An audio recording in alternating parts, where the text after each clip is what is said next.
사람은 무엇으로 사는가? 레프 니콜라 예비치 톨스토이. 사람은 무엇으로 사는가의 진정한 의미는 톨스토이가 살아온 인생에 답이 있다고 생각합니다. 특히 그가 50대 이후 작성한 참회록 이후의 삶과 이전의 삶으로의 변화를 통해 느낄 수 있었습니다. 50대 이후 집필된 많은 단편소설들과 우화들의 교훈은 그가 남긴 인생론을 통한 삶의 지혜로 저희에게 많은 것을 가르쳐주고 있습니다. 레프 니콜라 예비치 톨스토이는 귀족 지주에서 청년 장교를 거쳐 문단에 등장한 인물입니다. 데카 블라스트의 난에서 러시아 혁명 사이의 톨스토이는 혁명과 혁명 사이에서 삶을 살다 갑니다. 즉 정치적 입장을 강요받지 않은 현실을 보낸 것입니다. 이는 피비린내 나는 선택의 강요를 받지 않은 시대를 살았다는 것입니다. 그는 보통의 귀족을 넘어선 황제와 아주 밀접한 관계의 유명한 집안 출신입니다. 그래서 자신의 신분적인 위치 때문에 농노제 등을 비판을 해도 명문가 출신이다 보니 더 자유롭게 발언할 수 있었으며 그 반향성도 더욱 컸습니다. 그의 이러한 자유로움은 러시아인이 생각하는 작가란 무엇인가의 표상이 되었습니다. 즉 어떤 환경이나 억압에 굴하지 않고 하고 싶은 말을 하는 사람, 톨스토이가 만든 작가상이 그것입니다. 계급을 초월해 발언할 수 있는 사람으로 19세기 러시아에서 가장 자유로웠던 사람일 수도 있습니다. 농노제 비판, 토지 무소유, 사형제 폐지, 관료제나 전쟁도 비판적, 종교 비판 등 거침없는 주장을 했습니다. 1901년 언론인 알렉세이 수보리는 이런 기사를 썼습니다. 우리에게는 황제가 둘 있다. 니콜라이 2세와 레프 톨스토이다. 둘 중에 누가 더 힘이 센가? 니콜라이 2세는 톨스토이에게 아무것도 할 수가 없다. 그의 왕관을 건드리지 못한다. 그러나 톨스토이는 니콜라이의 왕관과 왕조를 확실히 흔들고 있다. 그 사람들은 톨스토이를 저주하고 교회는 그를 파문시켰다. 하지만 톨스토이는 원고로 답한다. 그의 대답은 글로써 말하며 또 외국 언론을 통해 퍼지고 있다. 톨스토이를 건드리려고 해봐라. 전 세계가 소리 지를 것이다. 그러면 우리 정부는 꼬리를 내리고 도망칠 것이다. 언론인 알렉세이 수보린 1901년 73세. 이 기사는 러시아에 널리 퍼져 있는 톨스토이의 사랑, 존경 또는 외국에 널리 알려져 있는 그의 명성을 말해줍니다. 귀족이라는 위치가 그에게는 장애나 방해가 아닌 자유롭게 사상을 말할 수 있는 위치가 되었고, 그렇게 얻는 자유는 톨스토이처럼 써야 하는구나를 느끼게 합니다. 다시 말해 사회에서 부여받은 힘은 저렇게 써야 하는구나를 보여주는 작가였습니다. 사상가인 동시에 소설가였던 톨스토이는 50대인 1880년대부터 사상가로서의 삶에 경도되었습니다. 방탕한 성생활과 엉뚱했던 결혼 첫날 밤. 16세부터 방탕한 생활을 하면서 한편으로는 본능이나 욕구에 이끌려서 했던 그런 행동들을 괴로워했다고 합니다. 그런 생활이 20대에 군대를 마치고 30살에 자신의 고향에 돌아와서도 계속됩니다. 자신의 농노이자 이미 남편이 있는 농노 신분인 여성 악시냐과 불륜까지 계속됩니다. 계속 사랑하지 않으려 하는데 계속 사랑을 하고 결국 그녀는 아들까지 낳게 됩니다. 엄마가 농노면 아들도 농노가 되는 게 러시아의 신분제도였습니다. 톨스토이 집안에서 그 아들은 마부로 일하게 되는데 톨스토이는 자신의 이런 행동을 부끄러워했다고 합니다. 막장의 생활을 하다가 부끄러워 유럽으로 회피하고 또 갔다 와 또 만나는 방탕한 생활의 연속이었습니다. 이런 생활에 마침표를 찍듯 집안에서 선택한 여자와 결국 결혼을 결심하고 단기간에 결혼을 하게 됩니다. 그리고 첫날 밤에 톨스토이는 신부에게 자신이 지금까지 언제 어디서 누구와 잤는지 무슨 짓들을 한 방탕한 내용의 일기를 선물합니다. 그리고 난 후 톨스토이는 13남매를 낳았습니다. 그런 와중에도 틈틈이 악시냐와 계속적인 관계를 이어갑니다. 부인인 소냐 소피아는 사실 톨스토이의 원고를 집필하고 수정하는데 어느 정도 역할을 하며 저작권 및 해외에 톨스토이의 작품을 알리는데 많은 역할을 했습니다. 그래서 톨스토이가 해외에서도 유명해지는데 큰 기여를 했습니다. 참회록 후에 톨스토이는 저작권 및 땅, 유산 농노 등을 포기한다고 선언해 부인 소냐와의 갈등이 심해졌습니다. 톨스토이는 자신에게 주어진 것에 만족을 누리며 특권을 가지고 살아야 하는데 이게 아닌 것 같은데 하면서 내가 이렇게 살면 안 되는데 등 이 갈등 속에서 끝까지 노력하다가 결국 그러면 내가 여기서 나가야겠다는 결심을 하게 되어 결국 톨스토이의 82세 가출을 일으키며 그의 죽음은 앞당겨졌습니다. 톨스토이처럼 상위 1%의 세상을 경험해 보지는 않았습니다. 그러나 방탄한 생활과 돈의 권력도 알고 잘못된 행동에 따른 후회와 반성도 해보았습니다. 하지만 내가 톨스토이라면 그와 같은 삶을 살지는 못했을 것 같습니다. 젊어서는 각종 방탕한 생활을 하다가 자신의 인생을 참회하고 반성하며 내가 가진 것을 나누어주며 사람을 계몽시키는 실천적인 삶을 이어나갔습니다. 만약에 제가 저 정도의 부와 권력 권위의 위치에 있었다면 내가 가진 것을 포기하고 내 권리나 권위를 내려놓으려 하지 않았을 것 같습니다. 아니 어떠한 문제의식이나 자각도 못했을 수도 있습니다. 바로 이 점이 톨스토이가 위대한 작가라는 걸 말해주는 것 같습니다. 톨스토이의 유명한 부활, 안나, 카레니나, 전쟁과 평화 등의 대작 3부작이 있습니다. 톨스토이의 문학을 읽다 보면 19세기 러시아의 문화와 시대적 상황을 알 수 있습니다. 톨스토이는 사실주의 문학가로 농노제를 비판하고 러시아 정교를 비판해서 파문까지 당했습니다. 톨스토이는 귀족이었지만 농민과 사회의 문제, 러시아 귀족의 부패, 전쟁 등 사회적인 문제에 관심이 많은 작가였습니다.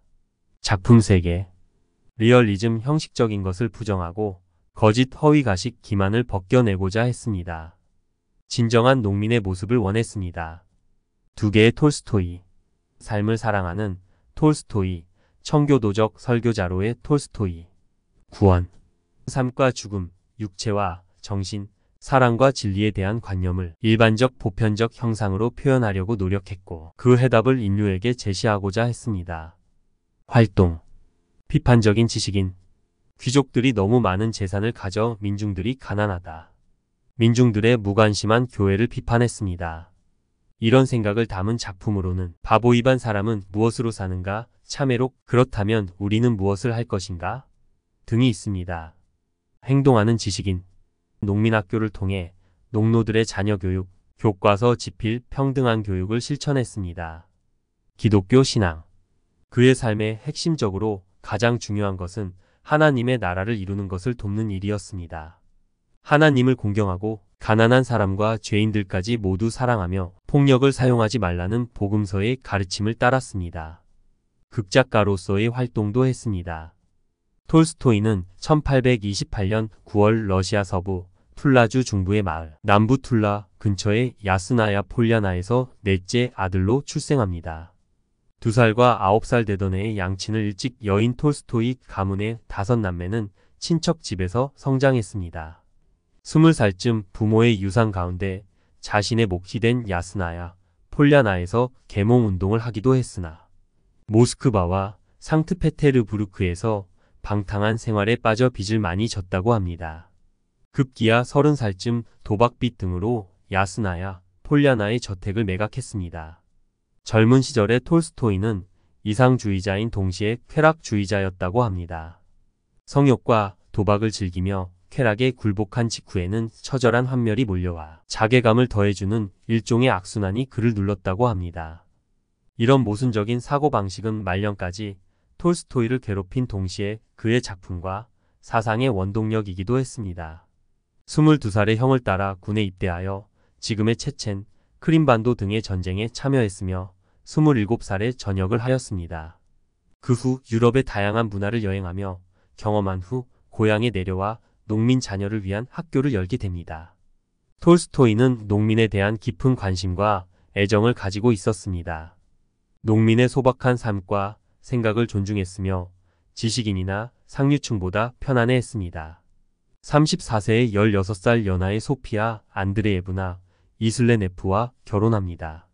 8남매를 낳고 50년 가까이를 살지만 두 사람은 성격부터가 너무나 달랐습니다. 톨스토이는 이상주의자였지만 부인은 현실주의자였으며 이런 성격 차이는 날이 갈수록 극명해짐으로써 톨스토이의 말년을 힘겹고도 불미스럽게 만든 원인이 되었습니다. 대표작인 전쟁과 평화, 안나, 카레니나 등을 40대에 완성되었습니다. 그 후 40대 후반의 중년의 위기를 겪으며 삶과 죽음 그리고 종교의 문제를 깊이 숙고하기 시작합니다. 그러고는 참회록을 집필했습니다. 참회록 속에서 톨스토이는 살인 등 자신이 저지른 온갖 범죄를 고백하고 인생의 고뇌를 이야기합니다. 참회록을 쓰면서 톨스토이는 인생의 문제에 대한 고뇌로 인해 자살 충동을 강하게 느껴왔다고 합니다. 톨스토이의 참회록에는 삶과 죽음, 종교와 인생에 대한 회의, 자살 충동 등 그의 고백이 계속 이어집니다. 참회록 속에는 그의 형제들에 관한 내용들도 많이 들어 있습니다. 톨스토이의 참회록은 종교의 부정적인 내용으로부터 시작합니다. 어려서 세례를 받고 유년 시절, 청년 시절 신앙의 가르침을 받았지만 많은 사건으로 18세 이후 하나도 믿지 않게 되었다는 내용이며 성장하면서 싹튼 종교에 대한 회의가 평생 그를 따라다니게 됩니다. 삶과 죽음의 문제를 떼어놓고 생각할 수 없는 종교의 문제에 대해서 그는 언제나 고민했습니다. 참회록을 쓸 당시에는 신앙인에 대한 회의도 컸던 것 같습니다. 톨스토이는 실생활이나 그 행위로 그 사람이 신자인지 아닌지를 알 수는 없다면서 신자가 비신자보다 더 성실하지 못할 수도 있다고 비판했습니다.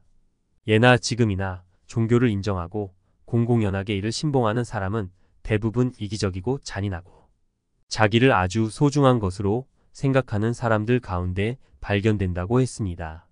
참회록에서 그는 젊은 시절 자신이 저지른 잘못에 대해 고백합니다.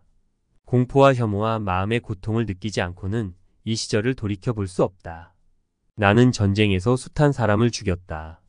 살인을 위해서 다른 사람에게 결투도 신청했다. 도박으로 크게 돈을 잃은 적도 있다. 농민들의 노고의 결실을 헛되이 먹고는 그들을 처벌했다. 간음을 했고 사람을 속이기도 했다. 기만, 절도, 온갖 종류의 간음, 만취, 폭행, 살인 등 내가 저지르지 않은 죄악은 거의 없었던 것 같다. 그런데도 친구들은 이 모든 행위에 대해서 나를 칭찬했고 나를 비교적 도덕적인 인간이라고 그때도 생각했고 지금도 그렇게 생각하고 있다. 이렇게 나는 10년을 허비했다. 이 무렵에 나는 허영심과 의욕과 오만한 마음으로 글을 쓰기 시작했다.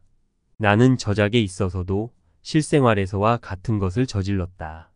나의 저작의 목적인 명예와 돈을 얻기 위해서는 선을 감추고 악을 드러내야만 했다. 톨스토이 참회록 중에 19세기 당시의 러시아는 신분제 사회였으므로 귀족에게는 웬만한 범죄는 죄가 되지 않았습니다. 톨스토이 역시 귀족이라는 신분을 방패로 방탕하고 무법적인 생활에 젖어 지냈던 것이 사실이었습니다. 아무튼 톨스토이는 참회록에서 지난날의 모든 과오와 고민을 털어내려고 한 것으로 보입니다. 그러고는 한동안 문학을 거의 포기하고 성서 연구에 전념하게 됩니다. 원시 그리스도교의 복귀의 글로 채식, 금주, 금연의 생활을 영위했습니다. 기존의 그리스 정교에 실망한 나머지 자비, 비폭력, 금욕을 강조하는 새로운 기독교를 제창하게 됩니다. 그리고 농민적 무정부주의, 악에 대한 무저항, 정신으로 대변되는 그의 사상은 전 세계에서 톨스토이즘을 불러일으키고도 했습니다. 그 무렵 톨스토이의 활동에서 문학보다 종교의 비중이 점차 커지면서 그의 추종자들이 그를 성인으로 모시는 세력으로 형성되게 됩니다. 하지만 톨스토이는 청빙과 금욕을 말하면서 정작 그러지 못하는 자신에 대해 자괴감에 자주 빠져들었다고 합니다.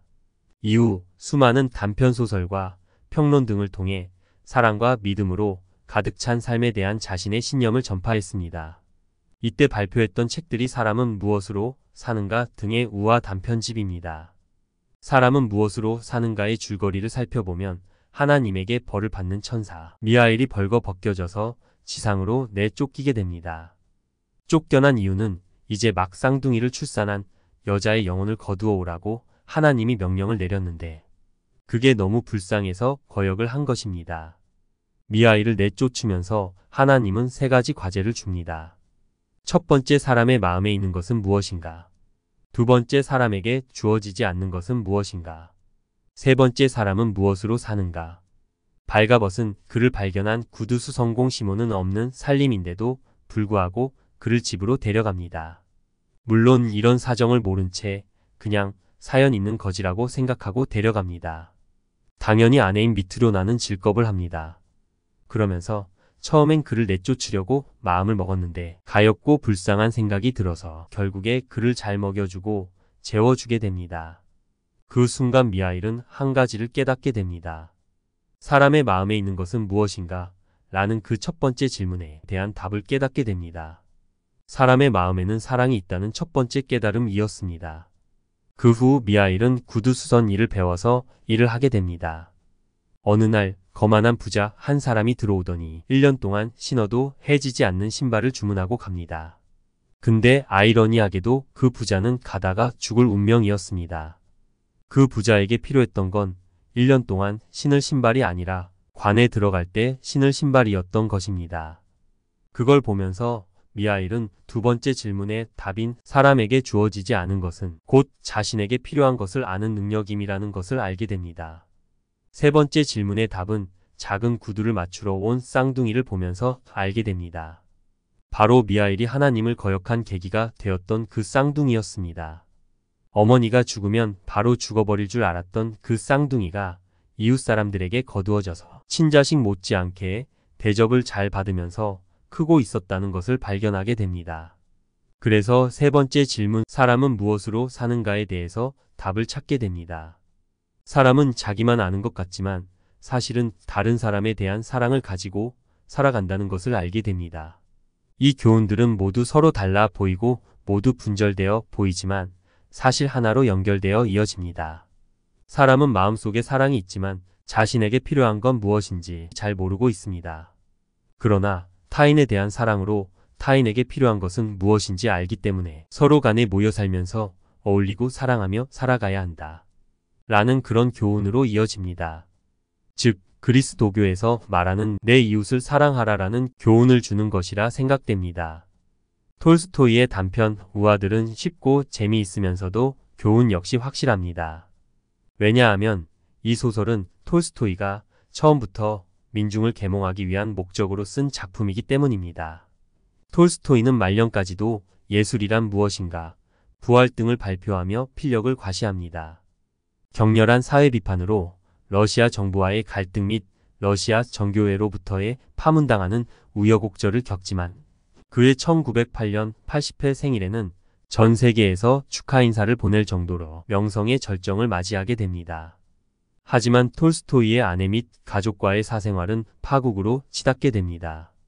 아내의 행동에 격분한 톨스토이는 집에서 가출을 하게 되고 결국 1910년 가출한 지 10일 만에 세상을 떠나게 됩니다.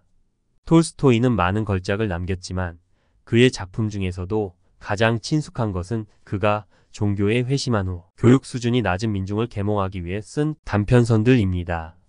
사람에게는 땅이 얼마나 필요한가? 사람은 무엇으로 사는가? 세 가지 질문 두 술래자, 바보, 입안 같은 짧고도 교훈적인 우화가 아닐까 생각됩니다.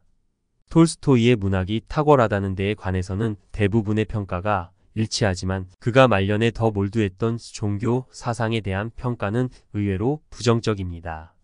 사실 톨스토이의 문학적 성과에 대해서는 모두 고개를 끄덕끄덕 하는데 톨스토이의 인생에 대해서는 고개를 갸웃하는 경향이 있습니다. 한마디로 말하면 그는 문학자인데 스스로는 종교가처럼 생각하고 행동했다고 합니다. 그래서 이것을 이상주의자이면서 쾌락주의자라고 표현을 하기도 합니다. 예를 들어서 그는 청빈과 금욕을 굉장히 강조했는데 스스로 그걸 지키지 못했다고 합니다. 하지만 나이가 들면서 그를 성인으로 추종하는 사람들도 생기고 톨스토이도 스스로를 좀 더 종교가로서 생각했다고 합니다. 하지만 오늘날 톨스토이를 문학자로서 조명하지 사상가나 종교가로서는 조명하지는 않습니다. 오히려 그의 사상의 피폭력이라는 메시지를 가지고 있었는데 그런 것들에 영향을 받은 인물이 인도의 간디입니다. 사상 쪽에서는 간디의 영향력이 톨스토이보다 훨씬 크게 됩니다. 역사 속에서는 고슴도치와 여우 같은 인물이 있다고 합니다. 여우는 잡다한 것을 알지만 고슴도치는 굵직한 하나를 안다. 톨스토이는 천성적으로 여우지만 그 스스로는 고슴도치라고 믿었다고 평가됩니다. 이것이 톨스토이의 생애를 관통한 모순에 관한 적절한 비유라고도 생각됩니다. 그가 타고난 재능은 작가에게나 어울렸지 성인에게 어울리진 않았다는 것입니다. 그럼에도 불구하고 그는 문학이 아니라 종교에서 자신의 존재의 의의를 찾기 위해 노력했습니다. 그로 인해 가족이며 세상과 불화한 것은 물론이고 결국 자기 부정에 이르게 되기까지 합니다. 톨스토이는 위대한 작가입니다. 그러나 대중이 생각하듯 완벽한 인간은 아니었습니다. 한때 일부에서 예언자나 성인으로 떠받들어지만 아닌 것이었습니다. 톨스토이의 생애에 대해서는 이견이 있을 수 있지만 그가 뛰어난 문학가라는 사실은 변하지 않는 것 같습니다. 재미없는 종교적 설교를 이렇게 우화 형식으로 만들어서 민중들에게 전파할 수 있는 재능은 아무나 가진 것이 아닙니다. 저는 톨스토이의 살아있는 마음을 느꼈습니다. 톨스토이가 제 옆에서 살아있는 것처럼 느낀 이유는 두 가지 책을 읽고 나서입니다. 하나는 앞에 말한 참회록이고 또 하나는 인생론입니다. 이 세상에서 단 한 권의 책만 가지라 하면 나는 주저함 없이 이 책을 선택하리라. 소설가 알렉산드로 솔제니친. 특히 톨스토이의 인생론은 그가 15년에 걸쳐 집필했을 정도로 그의 사상과 철학의 정수를 담은 책이라고 할 수가 있습니다. 아스타포 보역에서 임종 직전에 딸 타차냐에게 이 책의 한 부분을 읽게 했을 정도로 이 책에 대한 애정이 컸다고 합니다.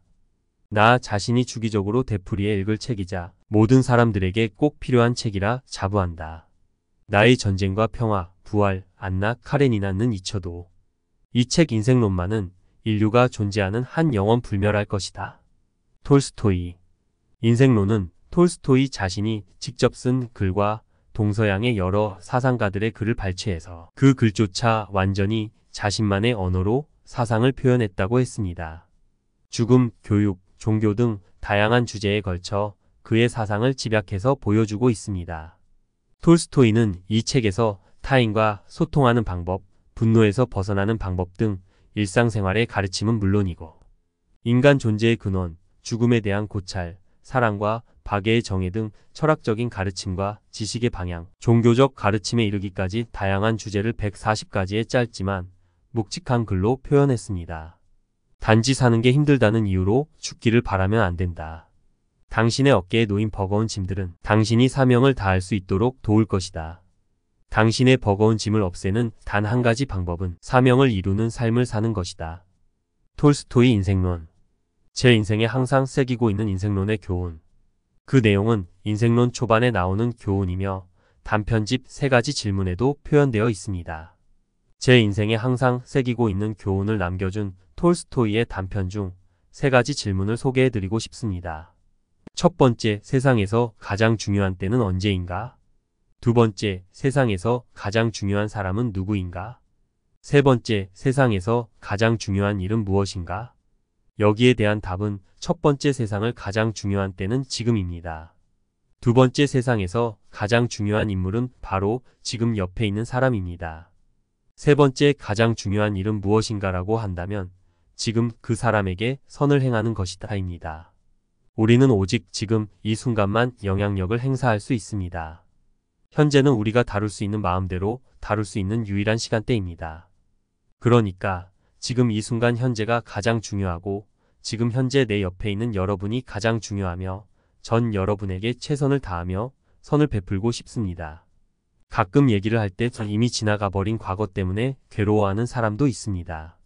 그리고 앞으로 다가오지 않은 미래의 걱정을 사서 하는 분도 있습니다. 그런 분들에게 내가 지금 할 수 있는 건 현재 이 시간밖에 없지 않느냐. 그대로 지금 이 순간에 충실해야 된다는 얘기를 합니다. 그런 의미에서 정말 공감하지 않을 수 없습니다. 많은 우화 단편집들의 내용 속 교훈들은 좀 더 정제되어 톨스토이의 인생론에 담겨 있습니다. 사람은 무엇으로 사는가는 톨스토이의 단편 작품들 중 가장 뛰어난 단편 중에 하나로서 인간의 행복은 어디에서 찾을 수 있을까? 사람은 왜 살아가는 걸까? 어떻게 살아가야 하는 것일까? 삶의 근원적인 고민에 대한 고뇌와 이를 관통하는 사랑에 대한 톨스토이의 깊은 통찰을 담아내는 소설입니다.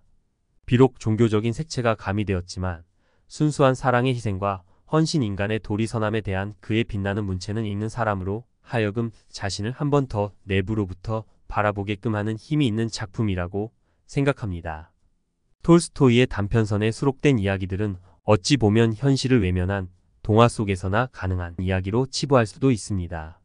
그중 사람은 무엇으로 사는가를 읽으며 든 생각은 이상과 현실 사이의 간극은 아득히 멀다는 것이었습니다. 내게 당장 내일 아침 먹을 것도 걸칠 것도 없을 때 나는 과연 시몬처럼 나보다 더 헐벗고 굶주린 이에게 베풀고자 하는 마음을 낼 수 있을까?